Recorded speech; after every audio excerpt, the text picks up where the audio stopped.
नमस्कार दोस्तों, मैं आचार्य वसुधा आप सभी का हार्दिक अभिनंदन करती हूँ आपके अपने YouTube चैनल गुरु सप्तऋषि ज्योतिष शिक्षण संस्थान की ओर से। दोस्तों, आज के वीडियो में हम बात करेंगे साप्ताहिक राशिफल के बारे में, लेकिन उससे पहले आप सभी को इस नव वर्ष 2023 की हार्दिक शुभकामनाएं। ये साल सभी के लिए बहुत सारी खुशियां लेकर आए और सभी को बहुत ही उन्नति प्राप्त हो। इसी मनोकामना के साथ चलिए आगे की ओर बढ़ते हैं। बात करते हैं कि इस नए साल का ये पहला सप्ताह कैसा रहने वाला है आपके लिए। हमेशा की तरह सर्वप्रथम जानेंगे इस सप्ताह के व्रत पर्व और त्योहार। 2 जनवरी को पुत्रदा एकादशी रहेगी, 3 जनवरी को सुजन्म द्वादशी रहेगी, 4 जनवरी को प्रदोष का व्रत रहेगा तथा 6 जनवरी को पौष मास की पूर्णिमा मनाई जाएगी। अब इसके बाद में बात करते हैं कैसा रहेगा आपके लिए ये साप्ताहिक राशिफल। तो चलिए सबसे पहले बात करते हैं मेष लगन वाले जातकों की क्या रहने वाली है ग्रहों की स्थिति। मेष लगन की अगर मैं बात करूं तो आपके लगन में अभी राहु देव गोचर भ्रमण कर रहे हैं। मंगल का गोचर चल रहा है वक्री अवस्था में आपकी कुंडली के दूसरे भाव में। वहीं केतु देव कुंडली के सप्तम भाव में गोचर कर रहे हैं। साथ ही साथ सूर्य और बुध की युति बनी हुई है कुंडली के भाग्य भाव यानी कि नवम भाव में धनु राशि में। शुक्र और शनि दोनों ही आपके कर्म स्थान पर विराजित हैं। वहीं देवगुरु बृहस्पति कुंडली के द्वादश भाव में गोचर भ्रमण करेंगे। अब बात करते हैं चंद्रमा की, जो हर 2.25 दिन में राशि परिवर्तन कर लेते हैं। तो इस सप्ताह गोचर भ्रमण करेंगे आपकी कुंडली के लगन भाव, द्वितीय भाव, तृतीय भाव और चतुर्थ भाव में। अब इस ग्रह गोचर का हमारे जीवन पर क्या प्रभाव पड़ेगा, आइए जानते हैं मेष लगन वाले जातकों के लिए। सबसे पहले जैसे कि चंद्रमा और राहु की युति आपको कहीं ना कहीं शुरुआत के दिन में थोड़ा सा कंफ्यूजन से भरा रख सकती है, लेकिन घबराइएगा नहीं, ये सप्ताह आपके लिए अच्छा रहने वाला है। साल की शुरुआत बहुत ही सुखद होने वाली है। जैसा कि मैंने थंबनेल में भी लिखा है कि बनेगा बुध आदित्य राजयोग आपके भाग्य भाव में।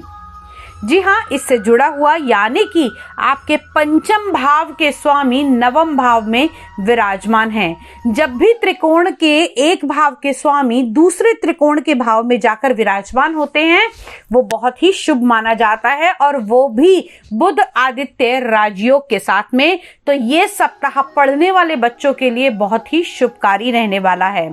साथ ही साथ जिन लोगों को नौकरी की तलाश थी उनकी तलाश भी इस सप्ताह में पूरी हो सकती है। बात करें अगर आपके दाम्पत्य जीवन की यानी कि आपके पारिवारिक संबंधों की, आपकी लाइफ पार्टनर से आपके संबंध कैसे रहने वाले हैं, उसमें भी सप्ताह के अंदर आपका संबंध बहुत ही सुखद रहने वाला है। हो सकता है सप्ताह के शुरुआत में, क्योंकि चंद्रमा और राहु का योग बनेगा आपकी कुंडली के लगन भाव में और उसकी सीधी दृष्टि पड़ेगी आपके विवाह के स्थान पर। तो कहीं ना कहीं छोटी मोटी परेशानियां, मानसिक चिंताएं, या फिर मैं कहूँ कि आपको आपके व्यवहार के कारण, जैसे कहते हैं ना किसी व्यक्ति का नेचर हो जाता है, तो इस समय आपके नेचर में वो चीज़ आएगी कि आप छोटी छोटी बातों को लेके थोड़ा सा चिड़चिड़ा जाएंगे। लेकिन घबराने की आवश्यकता नहीं है। इससे बचने के लिए आप चंद्रमा के मंत्रों का जाप करें, क्योंकि चंद्रमा और राहु की युति कहीं ना कहीं आपके लगन भाव में बैठकर ग्रहण योग बनाती है, जिसके कारण आपको हेल्थ से जुड़ी हुई, सर से जुड़ी हुई समस्याओं का सामना करना पड़ सकता है।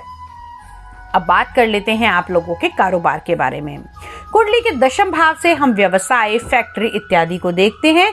यहाँ पर शनि शशयोग के साथ बैठे हुए हैं, तो आपके व्यवसाय में वृद्धि होगी। साथ ही साथ शुक्र का यानी कि आपकी कुंडली के दूसरे भाव और सप्तम भाव के स्वामी का शनि के साथ यहाँ युति करना आपके लिए लाभकारी रहेगा।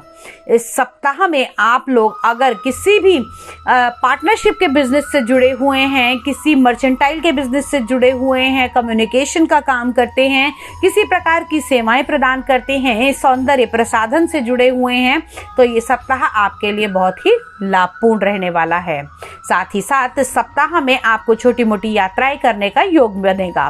माता की हेल्थ को लेकर आप ज़्यादा परेशान ना हो सकता है सप्ताह के शुरुआत में माता की हेल्थ से जुड़ी छोटी मोटी समस्याएं हो, लेकिन वो भी सप्ताह के दूसरे दिन आपको उनसे राहत मिलेगी।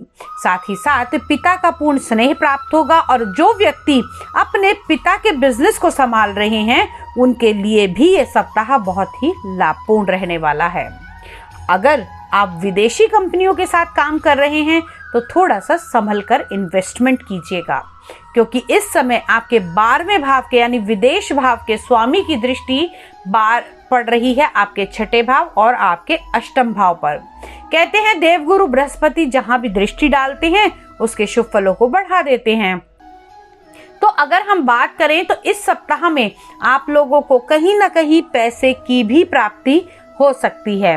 अब वो पैसा कौन सा होगा? आपका रुका हुआ पैसा वापसी आ सकता है, या फिर मैं कहूँ अगर आपने बिजनेस से रिलेटेड किसी व्यक्ति को कुछ पैसा दे रखा था और वो बहुत समय से डूबा हुआ सा था तो वो वापस आता हुआ दिखाई देगा।